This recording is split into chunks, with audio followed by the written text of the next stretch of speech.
You and I may talk about peace, have a conference, sit together on a table and discuss, but inwardly, psychologically, we want power, position, we are motivated by greed.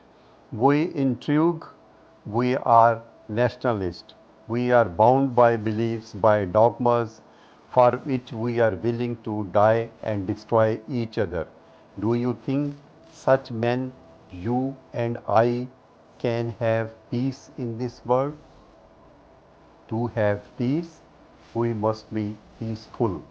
To live peacefully means not to create antagonism. Peace is not an ideal. To me, an ideal is merely an escape, an avoidance of what is.